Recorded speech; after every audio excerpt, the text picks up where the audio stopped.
আসসালামু আলাইকুম প্রিয় উন্মেষিয়ান, তোমাদের সাথে আজকে আমাদের ভিডিওর টপিক হলো মেডিকেল ডেন্টাল ভর্তি পরীক্ষা প্রশ্ন বিবর্তন। তা আমরা তো আসলে বিবর্তন সম্পর্ক জিনিসটা অন্য জায়গায় পড়ে এসেছি, বায়োলজিতে পড়ে এসেছো যে প্রাণীতে বিভিন্ন রকম বিবর্তন হয়েছে, এই পৃথিবীতে কীরকম বিবর্তন হয়েছে। তো আমরা কিন্তু যদি একটু চিন্তা করি মেডিকেল ভর্তি পরীক্ষার প্রশ্নেও কিন্তু আমরা এরকম একটা বিবর্তন হইতে দেখি। তোমাদের সবারই মনে একটা চিন্তা থাকে যে ভাইয়া যদি আগের থেকেই জানতে পারি যে মেডিকেল ভর্তি পরীক্ষার প্রশ্নটা কেমন হবে, তাইলে আমি বইয়ের ওই জায়গাগুলোতে পড়তে পারতাম, তাইলে আমার জন্য প্রিপারেশন নেওয়াটাও কিন্তু সহজ হতো। অ্যাকচুয়ালি তোমরা যারা মেডিকেল ভর্তি পরীক্ষা ভালো করতে চাও, তোমাদের এখন প্রথম কাজটাই হলো প্রশ্ন সম্পর্কে ধারণা নেওয়া। কীরকম প্রশ্ন পরীক্ষায় হবে, কোন জায়গা থেকে পরীক্ষায় প্রশ্ন হবে, এই জিনিস যদি আগের থেকে জানতে পারো, যখন তুমি বই পড়তে যাবা ওই জায়গাগুলোতে ফোকাস করবা, তোমার বছরেও দেখবা প্রশ্ন ওই জায়গা থেকেই আসতেছে। সো আমরা আমাদের এই প্রশ্ন বিবর্তন যে সিরিজটা হচ্ছে, এই সিরিজের মধ্যে তোমাদের সাথে বিগত 5 বছরের মেডিকেল ভর্তি পরীক্ষার প্রশ্ন জাস্ট প্যাটার্নটা আলোচনা করব। তো আমরা যদি একটু দেখি রসায়ন প্রথম পত্রের ক্ষেত্রে প্রথমে আসতেছি, আমাদের প্রথম অধ্যায় হচ্ছে ল্যাবরেটরির নিরাপদ ব্যবহার। এই চ্যাপ্টারটাকে অনেকেই তোমরা ইগনোর করো, তোমরা মনে করো যে ভাই এটা তো আসলে এক্সট্রা সিলেবাসের টপিক, এটা খুব বেশি পড়া লাগবে না এরকম। তো কিন্তু তুমি যদি মেডিকেল ভর্তি পরীক্ষা ভালো করতে চাও, তোমাকে কিন্তু ফুল সিলেবাসেই প্রিপারেশনটা নিতে হবে। দেখো তোমরা প্রশ্ন করতে পারো যে ভাইয়া 5 বছরেরই কেন দেখালেন, আগেরগুলা কেন দেখালেন না? কারণ এই বিগত 5 বছরে তোমাদের সিচুয়েশনটা কিন্তু মিল আছে। তোমরা কিন্তু এইচএসসি পরীক্ষা দিয়েছো শর্ট সিলেবাসে, কিন্তু বোর্ড পরীক্ষা শর্ট সিলেবাসে দিলেও তোমার ভর্তি পরীক্ষা, সেটা মেডিকেল ভর্তি পরীক্ষা, ডেন্টাল ভর্তি পরীক্ষা, দুইটাই কিন্তু হয়েছে ফুল সিলেবাসে, অর্থাৎ সম্পূর্ণ সিলেবাসে। তো এইসব জায়গা থেকে আমাদেরকে একটু দেখতে হবে প্রশ্নগুলো কীরকম জায়গা থেকে আসে। যেমন আমরা দেখতে পাচ্ছি 20-21 সেশন থেকে 24-25 সেশনের মেডিকেল আর ডেন্টালের প্রশ্ন আমি এখানে নিয়ে এসেছি। ম্যাট মানে মেডিকেল অ্যাডমিশন টেস্ট, ড্যাট মানে ডেন্টাল অ্যাডমিশন টেস্ট, আগেই বলে দিলাম। এরপরে যখন সম্পূর্ণ ভিডিওটা হবে, ভিডিওটার মধ্যে তুমি এই সম্পূর্ণ অংশটার মধ্যে এই জিনিসগুলো কিন্তু তুমি দেখতে পারবা। সো এখন দেখি আমরা প্রথমে আমাদের যে জিনিসটা আসছে, যে বলছে 0.1 মোলার হাইড্রোজেন ক্লোরাইড বা হাইড্রোক্লোরিক অ্যাসিড প্রস্তুতির জন্য ঘনকৃত HCl পরিমাপ করতে কোনটি ব্যবহৃত হয়? HCl কি একটা প্রাইমারি স্ট্যান্ডার্ড পদার্থ নাকি সেকেন্ডারি স্ট্যান্ডার্ড পদার্থ? HCl একটা সেকেন্ডারি স্ট্যান্ডার্ড পদার্থ। আমরা জানি যে যারা কিনা সেকেন্ডারি স্ট্যান্ডার্ড পদার্থ, তাদেরকে আমরা কি দিয়ে পরিমাপ করে থাকি? রাফ ব্যালেন্স দিয়ে পরিমাপ করে থাকি, তাই না? তাই না? কিন্তু যেহেতু এটা একটা তরল পদার্থ, এটা একটা তীব্র অ্যাসিড, এই তীব্র অ্যাসিডগুলোকে কিন্তু আমরা ব্যালেন্স দিয়ে পরিমাপ না করে মেজারিং সিলিন্ডার দিয়ে পরিমাপ করতে পারি। তার মানে দেখো এই যে পরিমাপ, মানে ওই যে গ্লাস সামগ্রী, যদি আমি টপিক অনুযায়ী যদি বলি গ্লাস সামগ্রী, এই গ্লাস সামগ্রী টপিকটা থেকে কিন্তু প্রতি বছরই মেডিকেল ভর্তি পরীক্ষা, ডেন্টাল ভর্তি পরীক্ষায় প্রশ্ন আসতে দেখি। তাইলে আমি ছোট করে এখানে একটা টপিক লিখতেছি, এই দেখো গ্লাস সামগ্রী। এই গ্লাস সামগ্রী থেকে দেখবা তুমি অনেক প্রশ্ন আসছে মেডিকেল ভর্তি পরীক্ষায়। তাহলে গ্লাস সামগ্রী থেকে দেখো আমি কোথায় কোথায় প্রশ্ন পাচ্ছি। এই দেখো প্রথম প্রশ্নটা গ্লাস সামগ্রীর, ঠিক আছে। তারপর যদি দেখতে পাই এই যে বুলেট পরিষ্কার করা, এটাও কিন্তু বুলেট গ্লাস সামগ্রী। বুলেটের স্টপ কর্ক পরিষ্কার করা, ঠিক আছে। গ্রিস পরিষ্কার করতে কি ব্যবহার করা হয়, এটাও কিন্তু এই গ্লাস সামগ্রী থেকে আসছে। তারপরে হচ্ছে বুলেটের ক্ষুদ্রতম 2 ভাগের পার্থক্য 0.1 ml, ঠিক আছে, অথবা 0.1 cc, এভাবেও আসতে পারে পরীক্ষায়। তারপরে এই পরিষ্কারক থেকেই আসতেছে হচ্ছে ক্রোমিক অ্যাসিড মিশ্রণ, ওকে। তারপর দেখো এখান থেকে মোটামুটি আমরা এই পর্যন্ত দেখতে পাইলাম যে আমাদের এই গ্লাস সামগ্রী থেকে কিন্তু প্রশ্ন রেগুলার বেসিসেই হচ্ছে।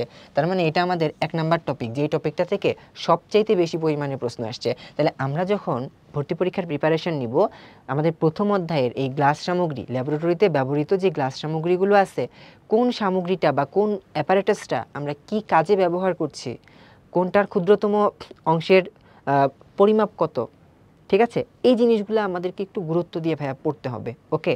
এবং পরিষ্কারক, এটাও খুবই ইম্পর্টেন্ট। ক্রোমিক অ্যাসিড মিশ্রণ, তোমরা জানো যে পটাশিয়াম ডাইক্রোমেট আর হচ্ছে আমাদের সাথে কি থাকে, গাঢ় সালফিউরিক অ্যাসিড, এদেরকে আমরা একসাথে বলে থাকি কি ক্রোমিক অ্যাসিড মিশ্রণ, তাই না?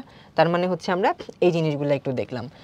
এরপরে দেখো দ্বিতীয় যে জিনিসটা এখানে চলে আসে, দেখবা যে আমাদের এই প্রথম চ্যাপ্টারটাতে স্বাস্থ্য রিলেটেড, হেলথ হ্যাজার্ড রিলেটেড বেশ কিছু জিনিসপত্র আছে, ঠিক আছে। স্বাস্থ্য রিলেটেড যে জিনিসগুলো আছে, তো স্বাস্থ্য রিলেটেড যে জিনিসগুলো আছে, আচ্ছা এটা অন্য কালিতে মার্ক করি, তাহলে তোমাদের পরবর্তীতে বুঝতে সুবিধা হবে। তো এখন 2 নাম্বার টপিকের ক্ষেত্রে যদি বলি আমরা স্বাস্থ্য রিলেটেড জিনিসপত্র, ঠিক আছে। স্বাস্থ্য, যেমন এবছরই যদি তোমরা খেয়াল করো, নিচের কোনটি ক্যান্সার তৈরি করতে পারে, ঠিক আছে, ক্যান্সার কি স্বাস্থ্য রিলেটেড জিনিসপত্র। ওকে, আবার দেখো স্বাস্থ্যের সাথে সম্পর্কিত হচ্ছে কি হ্যাজার্ড প্রতীক। ঠিক আছে, দেখো হ্যাজার্ড প্রতীক, এই দুইটা একই জায়গা থেকে মোটামুটি চলে আসতেছে। হ্যাজার্ড প্রতীককে আলাদা একটা টপিক হিসেবেও তুমি কল্পনা করতে পারো। ওকে, হ্যাজার্ড প্রতীককে আলাদা হিসেবেও তুমি কল্পনা করতে পারো। এই যে স্বাস্থ্য রিলেটেড আরও কি আসছে দেখো, এই যে অগ্নি নির্বাপক, গায়ে আগুন লাগলে বা ল্যাবরেটরিতে আগুন লাগলে অগ্নি নির্বাপক ব্যবহার করতে হবে। ঠিক আছে, তারপর আরেকটা জিনিস এখান থেকে আমরা দেখব স্বাস্থ্য রিলেটেড, এই যে এটাও কোনো স্থানে যদি অ্যাসিড পড়ে তখন কোন দ্রবণ ব্যবহার করতে হবে। ওকে, তাহলে এই যে দেখো স্বাস্থ্য রিলেটেড জিনিসগুলো কিন্তু আমরা দেখতে পাইলাম, পরীক্ষায় আসতেছে। আরও একটা টপিক যদি আমরা এখানে মার্ক করি, তো আরও একটা টপিক যদি আমরা এখানে মার্ক করি, সেটা হলো দেখা যায় যে আমাদের যে হ্যাজার্ড প্রতীকগুলো আছে না, হ্যাজার্ড প্রতীক, দেখো হ্যাজার্ড প্রতীকের কোনো ছবি ভর্তি পরীক্ষায় আসবে না। এটা তুমি মনে রাখবা, মেডিকেল ভর্তি পরীক্ষায় কখনোই ছবি দিয়ে প্রশ্ন হবে না, কখনোই বড় সংকেত দিয়ে প্রশ্ন হবে না। কেন জানি মেডিকেল ভর্তি পরীক্ষার প্রশ্নটা যখন করা হয় তখন এই বড় সংকেত বলো, ছবি বলো, এই জিনিসগুলোকে অ্যাভয়েড করা হয়।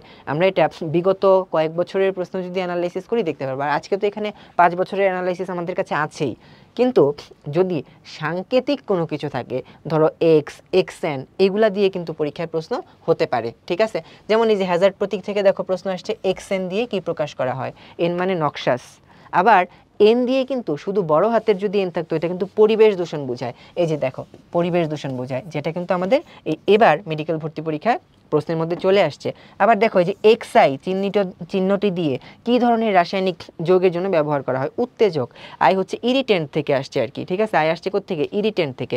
বেনজিন সংরক্ষণে কোন হ্যাজার্ড প্রতীক ব্যবহার করবা, বেনজিন হচ্ছে বলা হয় এটা দাহ্য, দাহ্যের জন্য এফ, ফ্লেমেবল, এবং এটা হলো বিপজ্জনক বা এটা হলো ক্ষতিকারক। ঠিক আছে, এটা ক্ষতিকারক, এই কারণে এটা হলো এইচ দিয়ে প্রকাশ করা হয়, তাহলে এফ প্লাস এইচ। ওকে, তার মানে দেখতে পাইলাম আমরা যে হ্যাজার্ড প্রতীক এই জিনিসটা থেকেও কিন্তু পরীক্ষাতে প্রশ্ন আসতেছে। ঠিক আছে, এই যে হ্যাজার্ড প্রতীক প্রশ্ন এসছে। ওকে, তার মানে হ্যাজার্ড প্রতীক এটা পরীক্ষার জন্য ইম্পর্টেন্ট একটা জায়গা।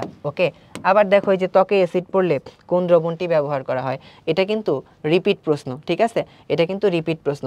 এই যে দেখো 23-24-এ যে জিনিসটা ডেন্টালে আসছে এটা কিন্তু আবার এই 24-25-এও ডেন্টালে আসছে, তার মানে প্রশ্ন কিন্তু রিপিট হতে পারে। ঠিক আছে, প্রশ্ন কিন্তু রিপিট হতে পারে। শরীরে অ্যাসিড পড়লে কোন দ্রবণটি ব্যবহার করা হয়, ত্বকে অ্যাসিড পড়লে কোন দ্রবণটি ব্যবহার করা হয়, একই প্রশ্ন, উত্তর একই, প্রশ্নটাও একই, বাট ভাষাটা একটু আলাদা।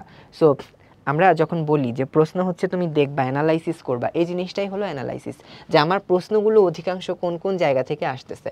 আচ্ছা, আবার যদি আমরা আরেকটা জিনিস যদি দেখি, দ্রবণ থেকে প্রশ্ন আসছে, এটা অ্যাকচুয়ালি মোলার দ্রবণ, এটা এই চ্যাপ্টারের টপিক না, যদিও অল্প কিছু আলোচনা হাজারি স্যারের বইতে আছে, কিন্তু আমরা যখন ক্লাস নেই সাধারণত মোলারিটি, মোলার দ্রবণটা পরিমাণগত রসায়নের সাথে পড়াই আর কি। হ্যাঁ, আচ্ছা, তারপরে হচ্ছে এই যেটা বলি যে 22-23 সেশনে মেডিকেল এবং ডেন্টালে সেম একটা প্রশ্ন চলে আসলো। তো 22-23 সেশনে মেডিকেল ডেন্টালে যে সেম প্রশ্নটা এসেছিল সেই প্রশ্নটা কোনটা দেখো, এই যে সেমি মাইক্রো পদ্ধতি। সেমি মাইক্রো পদ্ধতিতে আমরা জানি থায়োঅ্যাসিটামাইড ব্যবহার করা হয় এবং পানি ব্যবহার করা হয়, ওইটা থেকে হচ্ছে হাইড্রোজেন সালফাইডের উৎস বলা হয়ে থাকে আর কি। হ্যাঁ, তো এই বিশ্লেষণ পদ্ধতিগুলা পরীক্ষায় আসতে পারে। তারপর বুনসেন বার্নারের জিনিসপত্রগুলো দিয়ে একবারই পরীক্ষায় প্রশ্ন আসছে। তাহলে একটু তুমি এই জিনিসটা কি খেয়াল করছো যে আমি যদি পরীক্ষার সময় এই 3টা টপিককে সবচেয়ে বেশি গুরুত্ব দিয়ে পড়ি, তখন যে আমার এই বিশাল বড় একটা অধ্যায় থেকে অনেক কিছু কভার হয়ে যাচ্ছে। তার মানে তোমরা যখন ল্যাবরেটরি নিরাপদ ব্যবহারটার প্রিপারেশন নিবা, তুমি হ্যাজার্ড প্রতীকের অংশটা ওই ছবি তোমার মনে রাখতে হবে না, এবং হ্যাজার্ড প্রতীক থেকে দেখো উদাহরণ নিয়ে তোমরা ভয় পাও, উদাহরণ থেকেও কিন্তু প্রশ্ন আসে নাই, সাংকেতিক যে নামগুলো ওইগুলা থেকে প্রশ্ন আসছে। গ্লাস সামগ্রীর ব্যবহারগুলো পরীক্ষার জন্য অত্যধিক গুরুত্বপূর্ণ, এবং স্বাস্থ্য রিলেটেড যে জিনিসগুলো থাকবে এগুলো গুরুত্বপূর্ণ। সো আমরা পড়ার সময় এই ব্যাপারগুলোতে একটু খেয়াল রাখবো। ওকে, তারপর দেখো গুণগত রসায়ন। তো গুণগত রসায়নের আমরা সবসময় বলে নিই এই চ্যাপ্টারের আমার এক্সক্লুসিভ জায়গাটা হলো তরঙ্গ দৈর্ঘ্য, বা হচ্ছে যেটাকে বলি আমরা তড়িৎ চুম্বকীয় বর্ণালী। ঠিক আছে, আমাদের তড়িৎ চুম্বকীয় যে বর্ণালীটা আছে আমাদের এইখানে সবচাইতে ইম্পর্টেন্ট টপিকটা হলো তড়িৎ চুম্বকীয় বর্ণালী। ঠিক আছে, তড়িৎ চুম্বকীয় বর্ণালী, তড়িৎ চুম্বকীয় বর্ণালী, এটা হলো আমাদের 1 নাম্বার টপিক, সবচেয়ে ইম্পর্টেন্ট টপিক। দেখবো আমরা প্রতি বছরই আমাদের এই তড়িৎ চুম্বকীয় বর্ণালী থেকে কেন জানি প্রশ্ন বেশি আসে। ঠিক আছে, এই যে দেখো মেডিকেল ভর্তি পরীক্ষায় তড়িৎ চুম্বকীয় বর্ণালীতে নিচের কোনটার তরঙ্গদৈর্ঘ্য সবচাইতে বেশি। এবং তোমরা যদি কেমিস্ট্রি প্রশ্নগুলোকে অ্যানালাইসিস করো দেখবা যে এখানে আমরা 3টা ক্যাটাগরির প্রশ্ন দেখতে পাই। প্রথম ক্যাটাগরির প্রশ্নগুলো হলো কি মুখস্থ ভিত্তিক প্রশ্ন, যেমন উপরের প্রশ্নটা আছে না, এটা মুখস্থ ভিত্তিক প্রশ্ন। নিচের কোনটি পারমাণবিক ব্যাসের নিকটতম, এটা একটা মুখস্থ প্রশ্ন। কিন্তু তুমি যদি পরের প্রশ্নটা দেখো, তড়িৎচুম্বকীয় বর্ণালীতে কোনটির তরঙ্গ দৈর্ঘ্য সবচেয়ে বেশি, মানে এটা তোমার তুলনা করতে হবে কোনটার থেকে কোনটা তরঙ্গ দৈর্ঘ্য বেশি কোনটা কম। এই ধরনের প্রশ্নগুলোকে বলে থাকি আমরা অ্যানালিটিক্যাল প্রশ্ন। এবং কিছু থাকবে ম্যাথমেটিক্যাল প্রশ্ন, যেমন এই যে দেখো বিকিরিত রশ্মির তরঙ্গ দৈর্ঘ্য এত হলে ফ্রিকোয়েন্সি কত, এটা তোমাকে ম্যাথ সলভ করতে হবে। এবং শর্ট ক্যালকুলেশনে কিভাবে ম্যাথ সলভ করতে হয় সেটা আমরা পরবর্তীতে ইনশাআল্লাহ দেখাই দিব। ওকে, তাহলে এই যে দেখো, হ্যাঁ, তড়িৎচুম্বকীয় বর্ণালীতে তরঙ্গ দৈর্ঘ্য কোনটা সবচেয়ে বেশি, আসলো প্রশ্ন। রক্তে অক্সিজেন এবং হৃদস্পন্দন মাপার যন্ত্রের নাম কি? Pulse oximetry. এটাও কিন্তু তড়িৎচুম্বকীয় বর্ণালী, যেখানে আমরা বলি আয়ার রশ্মি ব্যবহার করা হয়ে থাকে, এটার প্রশ্ন। ঠিক আছে, তারপর যদি আমরা খেয়াল করি যে তড়িৎচুম্বকীয় বর্ণালী থেকে একই জায়গা থেকে 2টা প্রশ্ন। কারেন্সি নোটে আমরা ইউভি রশ্মি ব্যবহার করে থাকি, ওইখানে কি ব্যবহার করি? ফসফর নামের উপাদান ব্যবহার করে থাকি। আবার দেখো বিকিরণ অঞ্চলের তরঙ্গ দৈর্ঘ্য কোনটি সবচেয়ে বেশি? এই যে দেখো, এবার এই প্রশ্ন কিন্তু আবার রিপিট, যেটা হলো 20-21 সেশনে আসছে। তার মানে তরঙ্গ দৈর্ঘ্য, এই যে তড়িৎচুম্বকীয় বর্ণালীর তরঙ্গ দৈর্ঘ্য, এটা পরীক্ষার জন্য অত্যধিক গুরুত্বপূর্ণ। এই জিনিসটা পরীক্ষায় খুব গুরুত্ব দিয়ে আমাদেরকে পড়তে হবে, খুবই গুরুত্ব দিয়ে আমাদেরকে এটা পড়তে হবে। ওকে, এই যে আবার দেখো ডেন্টালেও সেম কোশ্চেন, এটাও কিন্তু রিপিট কোশ্চেন, এটাও কিন্তু ডেন্টালে এই যে দেখো সেম জিনিস কিন্তু অতীতে এসছিল। ওকে, সেম জিনিসটা কিন্তু রিপিট হয়েছে, তার মানে মাঝে মাঝে হচ্ছে রিপিট হতে পারে।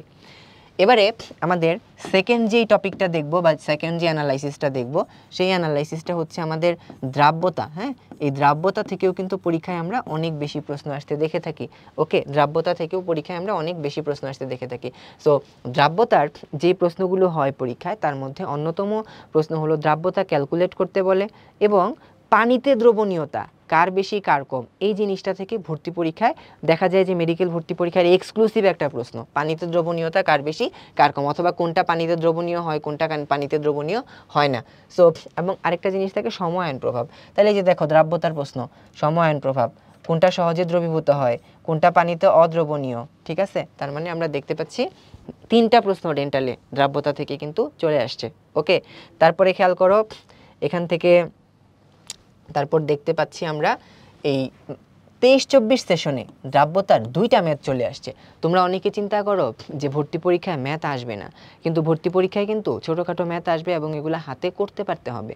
2টা ম্যাথেই দেখো দ্রাব্যতা রিলেটেড প্রশ্ন আসছে। একটাতে দ্রাব্যতা দেওয়া আছে কতটুকু পানি প্রয়োজন সেটা বলছে, আরেকটাতে এই একটা আয়তন দেওয়া আছে, সম্পৃক্ত দ্রবণের আয়তন দেওয়া আছে, এবং এখান থেকে বলছে হচ্ছে একটা নির্দিষ্ট পরিমাণ লবণ দ্রবীভূত অবস্থায় আছে। অ্যান্ড এখানে দ্রাব্যতা কত, আমরা তোমাদেরকে ক্লাসে সবসময় পড়ানোর সময় বলি দ্রাব্যতার 2টা কনসেপ্ট আমাদেরকে খেয়াল রাখতে হয়, একটা হলো আধুনিক কনসেপ্ট, একটা হলো ওল্ড বা পুরাতন কনসেপ্ট। এখন দেখো আধুনিক কনসেপ্টে দ্রাব্যতা কীরকম আসছে, দ্রাব্যতার একক সাধারণত বলা হয় যে গ্রাম পার লিটার, এরকম সাধারণত একক বলা হয়। আর ওল্ড কনসেপ্টে দ্রাব্যতাটা হিসেব করা হয় একটা অনুপাত হিসেবে, গ্রাম বাই গ্রাম একটা অনুপাত হিসেবে। যেমন দেখো এখানে বলছে যে KCl এর দ্রাব্যতা 37.2 গ্রাম পার 100 গ্রাম পানি, তার মানে এটা কিন্তু পুরাতন নিয়ম। এবং এই ম্যাথটা কিন্তু কবির স্যারের বই থেকে হুবহু উঠাই দিছে, এবং এটা কবির স্যারের বই থেকে হুবহু উঠাই দিছে। তোমরা যারা অনেকে চিন্তা করো যে ভাইয়া আমি শুধুমাত্র হাজারি স্যারের বইটা সলভ করলেই আমার জন্য পড়া হয়ে যাবে, তাদের জন্য ছোট্ট একটু খবর দিতে চাই, এই কবির স্যারের বই, গুহ স্যারের বইয়ের অনুশীলনীর যে প্রশ্নগুলা, সেই প্রশ্নগুলা কিন্তু আমাদেরকে কভার করতে হবে, তা না হলে কিন্তু আমাদের কেমিস্ট্রি প্রিপারেশন এই যে এরকম একটু গ্যাপ থেকে যাবে। দেখো হাজারি স্যারের বইতে কিন্তু এই ওল্ড কনসেপ্টের কোনো আলোচনাটাই নাই। ওল্ড কনসেপ্টের আলোচনাটা কোনটা, এই যে আমরা যে সূত্রটা বলি দ্রাব্যতা equal to m divided by m minus m, ঠিক আছে, মানে দ্রবের ভর ডিভাইডেড বাই দ্রাবকের ভর ইন্টু 100, এই যে সূত্রটা, এটা কিন্তু কবির স্যারের বইয়ের সূত্র। তার মানে মেডিকেল ভর্তি পরীক্ষায় কিন্তু প্রশ্ন হাজারি স্যারের থেকেও আসতে পারে, কবির স্যারের থেকেও আসতে পারে। এর মানে এই না যে তোমার হাজারি স্যারের বইও সম্পূর্ণটা পড়তে হবে, কবির স্যারের বইও সম্পূর্ণটা পড়তে হবে। এর মানে এই না তুমি হাজারি স্যারের বইটাই পড়বা, তোমাকে আমরা ক্লাসে যেভাবে পড়াবো ওভাবেই পড়বা, পাশাপাশি কোথায় কোথায় কবির স্যার পড়তে হবে তার জন্য তো আমরা আছি, ক্লাসেই বলে দিব কোথায় কোথায় কবির স্যারের অংশটুকু পড়তে হবে। তো এটা আমাদের 2টা কনসেপ্টই মনে রাখতে হবে ভাইয়া, হ্যাঁ, 2টা কনসেপ্টই মনে রাখতে হবে। ওকে, আবার দেখো এই যে ডেন্টালেও সেম টাইপের, যেটা হাজারি স্যারের বইয়ের ম্যাথ ওই রকম টাইপের একটা ম্যাথ কিন্তু চলে আসছে। ওকে, তার মানে আমরা দেখলাম দ্রাব্যতা থেকে ভালো প্রশ্ন কিন্তু কভার করা হয়ে থাকে। এবারে আসো আমাদের থার্ড যেই টপিকটা, সেটা হচ্ছে মৌলিক কণিকা বা মূল কণিকা। হ্যাঁ, পদার্থের যে মূল কণিকা আছে, আমরা বলে থাকি স্থায়ী মৌলিক কণিকা, অস্থায়ী মৌলিক কণিকা, মানে এই ফান্ডামেন্টাল পার্টিকেলস যেগুলো থাকে এগুলা থেকেও কিন্তু মেডিকেল ভর্তি পরীক্ষায় এক্সক্লুসিভ বেশ কিছু প্রশ্ন হয়ে থাকে। যেমন দেখো এই যে প্রথম প্রশ্নটা এখান থেকে আসছে যে সকল পরমাণুর ভর সংখ্যা একই, পারমাণবিক সংখ্যা ভিন্ন, তাদেরকে কি বলা হয়? ভর সংখ্যা সেম, পারমাণবিক সংখ্যা ভিন্ন, এটাকে কি বলি? আইসো বার বলবো আর কি, ঠিক আছে। আচ্ছা, তারপর এখান থেকে যদি দেখি এই যে নিচের কোন সংমিশ্রণটি স্থায়ী মৌলিক কণিকা, তার মানে কোনটা স্থায়ী মৌলিক কণিকা কোনটা অস্থায়ী মৌলিক কণিকা, এই জিনিসগুলো থেকে কিন্তু পরীক্ষাতে প্রশ্ন হতে পারে। এই যে দেখো একটা আইসোটোপে নিউট্রন সংখ্যা কতটি, এটা বের করতে বলা হয়েছে। ওকে, তার মানে আমরা দেখতে পাচ্ছি মৌলিক কণিকা থেকেও কিন্তু প্রশ্ন বেশ কিছু আসতেছে, এবং মৌলিক কণিকার উদাহরণগুলা পরীক্ষার জন্য কিন্তু গুরুত্বপূর্ণ। এরপরে আমাদের এই চ্যাপ্টারে আরেকটা জায়গা থাকে যেটা এক্সট্রা সিলেবাস, যেটা এক্সট্রা সিলেবাস তোমাদের ভালো পড়া থাকে না, সেটা হলো এই ল্যাবরেটরিতে আমাদের হচ্ছে বিভিন্ন পদ্ধতির ব্যবহার, ঠিক আছে। ল্যাবরেটরিতে বিভিন্ন পদ্ধতির যে ব্যবহার আছে, বিভিন্ন পদ্ধতি, এই বিভিন্ন পদ্ধতি বলতে কি আমরা বুঝি, ধরো পাতন পদ্ধতি, তারপরে হচ্ছে আংশিক পাতন পদ্ধতি, বাষ্পপাতন পদ্ধতি, ঊর্ধ্বপাতন পদ্ধতি, এই পদ্ধতিগুলোর ব্যবহার থেকে পরীক্ষায় প্রশ্ন হয়। এই পদ্ধতি তোমার ডিটেলসে পড়তে হবে না, কিভাবে আংশিক পাতন করতে হয়, কিভাবে বাষ্পপাতন করতে হয়, ডিটেলস তোমার দরকার নেই। তুমি জাস্ট ডেফিনেশনগুলো যদি কভার করো আর যদি এদের কাজ বা ফাংশনগুলোকে কভার করো, তাইলে তোমার এখান থেকে সব প্রশ্ন কিন্তু কভার হয়ে যাচ্ছে, ঠিক আছে। তো চলো আমরা একটু দেখি। এই যে দেখো ন্যাপথালিনের বিশোধন পদ্ধতি কোনটা? ন্যাপথালিন দিয়ে আমরা কি করি? এটা ঊর্ধ্বপাতিত হয়, তার মানে এটা ঊর্ধ্বপাতন, ঠিক আছে। তারপর যদি আমরা খেয়াল করি এই ল্যাবরেটরির উপাদানগুলোর মধ্যে এই যে বিভিন্ন প্রকার দ্রাব্যতা তিনটাকে আলাদা করার জন্য আংশিক কেলাসন ব্যবহার করতে হবে আর কি। ওকে, এই যে ক্রোমাটোগ্রাফি কোনটা ভালো হবে, এটাকেও ল্যাবরেটরির সাথে ধরা যায়, যদিও ক্রোমাটোগ্রাফি আলাদা টপিক, তারপরে ল্যাবরেটরির সাথে আমরা ধরতে পারি। আচ্ছা, তারপরে হচ্ছে দেখো যে ভিন্ন তরলে দ্রাব্যতা ভিন্ন হলে কম দ্রাব্যতা বিশিষ্ট তরল থেকে কী রূপে পৃথক করা যায়, ঠিক আছে। এটাও কিন্তু আমাদের সেই ল্যাবরেটরিতে যে বিভিন্ন প্রকার পদ্ধতিগুলো আছে, এই পদ্ধতির ব্যবহারগুলো থেকেই কিন্তু প্রশ্ন চলে আসতেছে, তার মানে এই জিনিসগুলা পড়তে হবে। এরপরে আসো আমাদের আরেকটা এক্সক্লুসিভ টপিক, যেটাকে বলে থাকি আমরা আয়ন শনাক্তকরণ। এটাও তোমার পরীক্ষায় কিন্তু খুবই ইম্পর্টেন্ট। এটা শিখা পরীক্ষার মাধ্যমে আমরা ক্যাটায়ন শনাক্ত করতে পারি, এবং সিক্ত পরীক্ষার মাধ্যমে আমরা অ্যানায়ন ক্যাটায়ন শনাক্ত করতে পারি। আয়ন শনাক্তকরণ, ঠিক আছে, আয়ন শনাক্তকরণ। তো চলো আমরা একটু দেখি আয়ন শনাক্তকরণ থেকে যদি প্রশ্ন দেখি। আচ্ছা, এটাও আগেরটা, হ্যাঁ, এই যে ধানের তুষ থেকে ভোজ্য তেল নিষ্কাশন পদ্ধতি, এটা কি দ্রাবক নিষ্কাশন, এটাও এই যে ল্যাবরেটরির বিভিন্ন পদ্ধতির সাথে একসাথে পড়ে যায়। ওকে, আচ্ছা, এই ক্রোমাটোগ্রাফিও এটাকেও একসাথে ধরা যায়। ওকে, ডান। এবার আসো আয়ন শনাক্তকরণ। এই জায়গা থেকেও ভর্তি পরীক্ষায় আমরা রেগুলার বেসিসে প্রশ্ন আসতে দেখেছি। যেমন দেখো নেসলার বিকারক দিয়ে কি আয়ন শনাক্ত করা যায়? অ্যামোনিয়াম আয়ন শনাক্ত করা যায়। হ্যাঁ, নেসলার বিকারক দিয়ে আমরা কোন ক্যাটায়ন শনাক্ত করি? অ্যামোনিয়াম। ওকে, অ্যামোনিয়াম আয়ন শনাক্ত করে থাকি আর কি। ওকে, ডান। এবারে দেখো এই যে শিখা পরীক্ষা বেগুনি বর্ণ দেয় পটাশিয়াম, ঠিক আছে, তাহলে এটাও আয়ন শনাক্তকরণ থেকে আসলো। পটাশিয়াম পাইরো অ্যান্টিমোনেট দিয়ে সোডিয়াম আয়ন শনাক্ত করা যায়, ঠিক আছে। এবং শিখা পরীক্ষায় কোবাল্ট ব্লু গ্লাস কোন আলো সম্পূর্ণ শোষণ করে? সোনালী হলুদ, ঠিক আছে, সোনালী হলুদ আলোটাকে সম্পূর্ণরূপে শোষণ করে, এই কারণে দেখা যায় না আর কি। ওকে, তার মানে দেখো আমরা এই যে আমাদের এত বড় গুণগত রসায়ন চ্যাপ্টারটা, পরমাণুর মডেল কোনো প্রশ্ন নাই, কোয়ান্টাম সংখ্যা কোনো প্রশ্ন নাই, ঠিক আছে। তারপর হচ্ছে আমাদের যেটাকে বলে থাকি আমরা ইলেকট্রন বিন্যাস, কোনো প্রশ্ন নাই। তাইলে দেখো এই জিনিসগুলা বিগত 5 বছরে প্রশ্ন কিন্তু এখান থেকে আসতে দেখা যাচ্ছে না, একটা সময় হতো। এবং এই 5 বছরের আগে মূল কণিকা থেকে অনেক বেশি প্রশ্ন আসতো, এখন কিন্তু এটা আশা কমে গেছে। বিগত 15 সাল থেকে 20 সাল দ্রাব্যতার কোনো প্রশ্ন নাই, কিন্তু এখান থেকে দেখো মানে প্রায় প্রতি বছরই দ্রাব্যতা থেকে কিন্তু প্রশ্ন আসতেছে, ঠিক আছে। এবং তোমরা যেটাকে এক্সট্রা সিলেবাস বোর্ডে ইগনোর করো, যে ল্যাবরেটরির ব্যবহার আমি এটা পড়বো না, মানে বিভিন্ন পদ্ধতি পাতন আংশিক পাতনের ব্যবহার, এটা পড়ার দরকার নেই, যারা এরকম চিন্তা করো তাদের কিন্তু ভর্তি পরীক্ষায় গিয়ে অ্যান্সার করা ঝামেলা হয়ে যাবে। তার মানে প্রশ্ন বিবর্তন থেকে আমরা দেখতে পাইলাম গুণগত রসায়ন থেকে তড়িৎচুম্বকীয় বর্ণালী, দ্রাব্যতা, মূল কণিকা, বিভিন্ন পদ্ধতি, আয়ন শনাক্তকরণ, এইসব জায়গা থেকে প্রশ্ন বেশি আসতেছে। এবং তুমি যদি খেয়াল করো সবগুলা টপিকই আমাদের গুণগত রসায়নের দ্বিতীয় অংশে। আমরা যদি গুণগত রসায়নের প্রথম অংশটার দিকে তাকাই, ওইখান থেকে কিন্তু প্রশ্ন আসার ফ্রিকোয়েন্সি খুব কম, তাই না? বেশিরভাগ প্রশ্নই কিন্তু সেকেন্ড অংশটা থেকে আসতেছে। সো এই ব্যাপারগুলোকে খেয়াল করে পড়তে হবে। এবার আসো মৌলের পর্যায়বৃত্ত ধর্ম এবং রাসায়নিক বন্ধন। এই জায়গা থেকে আমরা একটু প্রশ্নের বিবর্তন খেয়াল করি। দেখো এই জায়গা থেকে প্রশ্ন কীরকম হতে পারে, পর্যায় সারণী রিলেটেড কিছু প্রশ্ন হতে পারে, পর্যায় সারণীর কোনটাকে কি উপাদান বলা হয় এই রিলেটেড কিছু প্রশ্ন হয়, হ্যাঁ, বিভিন্ন রকম বিক্রিয়া থেকে প্রশ্ন হতে পারে, আবার এখান থেকে পর্যায়বৃত্ত ধর্ম থেকে প্রশ্ন হয়ে থাকে এবং রাসায়নিক বন্ধন থেকেও প্রশ্ন হয়ে থাকে। ওকে, চলো তাহলে আমরা একটু এখান থেকে দেখি। তো পর্যায় সারণী রিলেটেড ইনফরমেশন, এটাই আমাদের প্রথম সবচেয়ে গুরুত্বপূর্ণ হলো পর্যায় সারণী। পর্যায় সারণী এই জিনিসটা সবচেয়ে গুরুত্বপূর্ণ। দেখি আমরা পর্যায় সারণীর প্রশ্নগুলো কি কি আসছে। এই যে দেখো কোন পরমাণুর ডি অরবিটালে ইলেকট্রন আছে, যেটা ডি ব্লক মৌল সেটা, ঠিক আছে, ডি অরবিটালে ইলেকট্রন থাকবে। ওকে, আচ্ছা, তারপর খেয়াল করো কোন অক্সাইডটি পানিতে মিশালে বেশি অম্লীয় ধর্ম, এটা পর্যায়বৃত্ত ধর্মের মধ্যে চলে আসছে। কোনটা সুপার অক্সাইড পর্যায় সারণীর মধ্যে চলে আসবে, কোনটা এফ ব্লক মৌল নয় পর্যায় সারণীর মধ্যে চলে আসবে।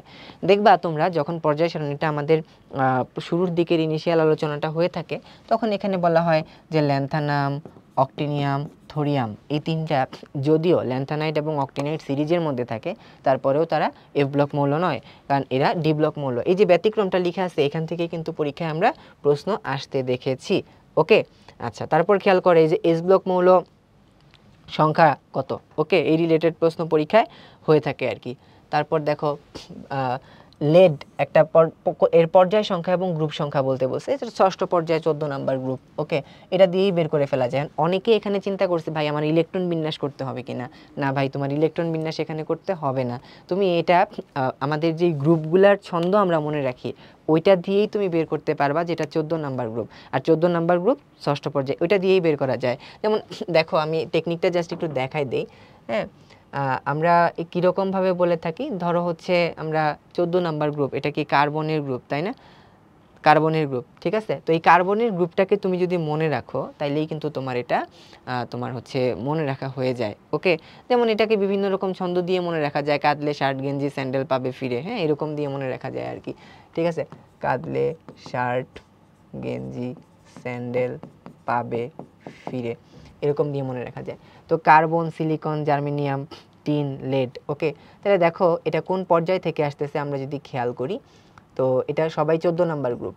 ওকে, 14 নাম্বার গ্রুপ দেখি এটাকে অ্যান্সার করে ফেলা গেছে। এখন আসি এটা আমাদের কোন পর্যায়ের মধ্যে আছে। এখন আসো প্রথম পর্যায়ের মধ্যে এই জায়গায় কিছুই নাই, ঠিক আছে। কার্বন হচ্ছে দ্বিতীয় পর্যায়, তাহলে এটা দ্বিতীয়, তৃতীয়, চতুর্থ, পঞ্চম, ষষ্ঠ, তার মানে ষষ্ঠ পর্যায়। এই কারণে এটা হচ্ছে ষষ্ঠ পর্যায় এবং গ্রুপ নাম্বার বললে হচ্ছে সেটা কত হয়, 14 নাম্বার হয়ে থাকে আর কি। ওকে, আচ্ছা, তারপরে একটা বিজোড় ইলেকট্রন সংখ্যার ক্রম কোথায়, এটা হলো আমাদের হচ্ছে এই ডি অরবিটালের বিভিন্ন আয়নগুলোর মধ্যে ইলেকট্রনের ক্রম দেখাইতে হয়েছে। এটাও পর্যায় সারণীর প্রশ্ন ধরা যায়, ঠিক আছে, এটাও পর্যায় সারণীর প্রশ্ন ধরা যায়। এটাও পর্যায় সারণীর শুরুর মানে ইনিশিয়াল যে আলোচনা এস ব্লক পি ব্লকের যে ধর্ম ওইগুলা থেকে, যেমন ধাতব নাইট্রাইট, এটাকে আর্দ্র বিশ্লেষণ করলে আমরা জানি অ্যামোনিয়া উৎপন্ন হয়, ঠিক আছে। তাহলে এক্স গ্যাসটা হচ্ছে এখানে অ্যামোনিয়া অ্যাকচুয়ালি। ওকে, আচ্ছা, তারপর হচ্ছে এই চ্যাপ্টার মোটামুটি পর্যায় সারণীর এগুলা প্রশ্ন দেখলাম আমরা। পর্যায় সারণী ছাড়া এবারে আসো পর্যায়বৃত্ত ধর্ম। তো পর্যায় সারণী এটা তোমরা অনেকে যেটা মানে ভুল করো বা পড়তে গিয়ে যেটা ঝামেলা হয়, এত ইনফরমেশন কোথা থেকে কোন জায়গায় পড়া শুরু করব, কোন জায়গায় পড়া শেষ করব, এই জায়গাগুলোতে প্রবলেম হয়। সো দেখো আকরিক তোমাদের একটা ভয়ের জায়গা, আকরিকের কোনো প্রশ্ন আসছে, কোনো প্রশ্ন নাই। তো এটা তো আসলে 5 বছর না, যদি 10 বছরের প্রশ্ন দেখো আকরিকের কোনো প্রশ্ন কিন্তু নাই। আবার তুমি যদি চিন্তা করো যে এই যে পর্যায় সারণী, এটার বিভিন্ন রকমের যে বিক্রিয়াগুলো হয়, আমরা জানি যে সবগুলার কিছু ক্যারেক্টারিস্টিক্স রিঅ্যাকশন আছে, হ্যাঁ, যেমন হচ্ছে তোমার গ্রুপ 14 রসায়ন আছে, এটা আলাদা কিছু বিক্রিয়া দেয়, গ্রুপ 15 আলাদা কিছু বিক্রিয়া দেয়, ওই রিলেটেড কোনো প্রশ্নও কিন্তু নাই।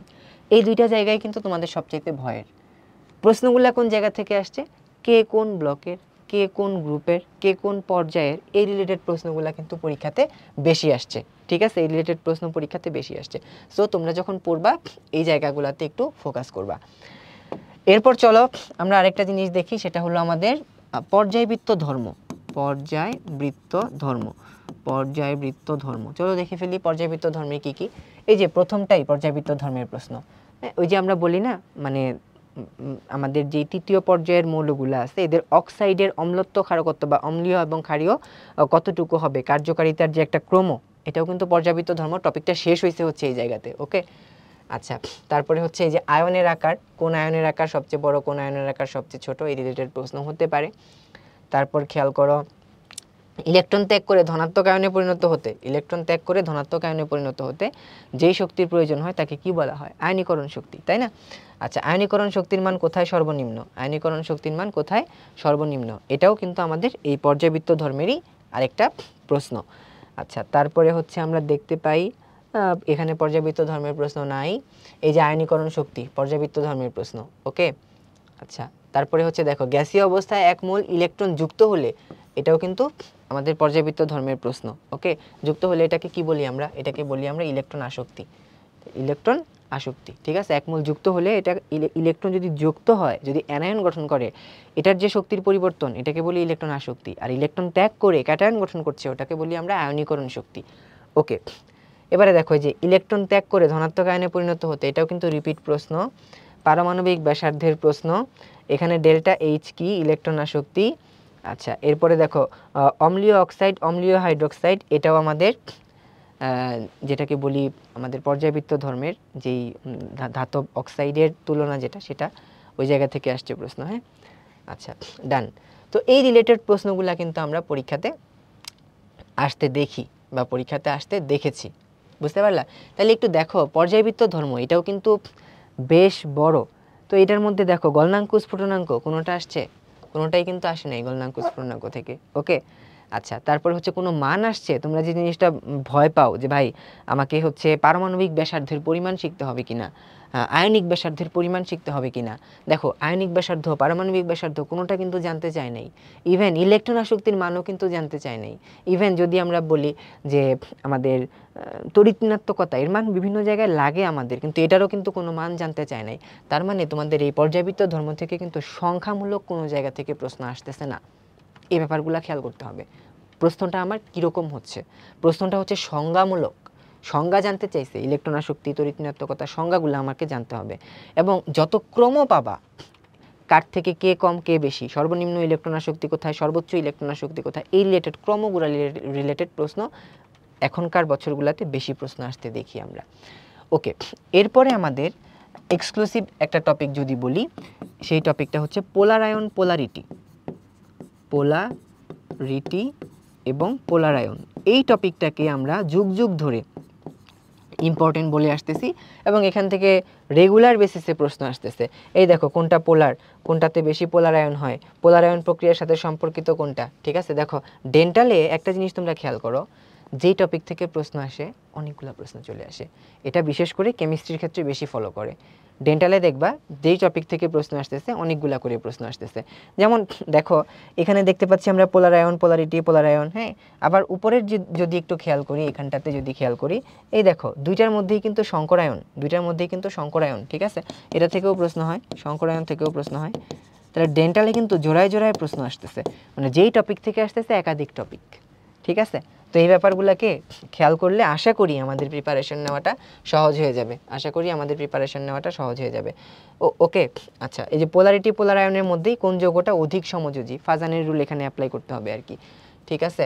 আচ্ছা, কোনটার গলনাঙ্ক সবচাইতে কম, এখানেও যেই যৌগটা বেশি সমযোজী তার গলনাঙ্ক সবচাইতে কম হবে। ওকে, আচ্ছা, তারপরে হচ্ছে দেখতে পাই আমরা এখান থেকে নাই, এই যে কোনটা অধিক পোলারায়িত করেছে, তার মানে পোলারিটি, পোলার আয়ন, এটা কিন্তু পরীক্ষার জন্য একটা ইম্পর্টেন্ট টপিক, এটা পরীক্ষার জন্য একটা ইম্পর্টেন্ট টপিক। ওকে, আচ্ছা, তারপরে দেখো ভাই যে আমাদের সমযোজী বন্ধন, এটা নিয়ে প্রশ্ন আসছে খুবই অল্প সময়। সমযোজী বন্ধন নিয়ে যদি চিন্তা করো, সমান সংখ্যক ইলেকট্রন দিয়ে কোন বন্ধন গঠিত হয়, সমযোজী বন্ধন। সমবায় বন্ধন বা সমযোজী বন্ধনের মধ্যে ইলেকট্রনগুলোর মধ্যে কোন উপাদানটার সর্বাধিক আকর্ষণ আছে, ঠিক আছে, কোন উপাদানটা ইলেকট্রনগুলির মধ্যে কোন উপাদানটি সর্বাধিক। এটা আসলে অপশনের মধ্যে ওই যে অ্যানালিটিক্যাল প্রশ্ন, তুলনা করা আর কি।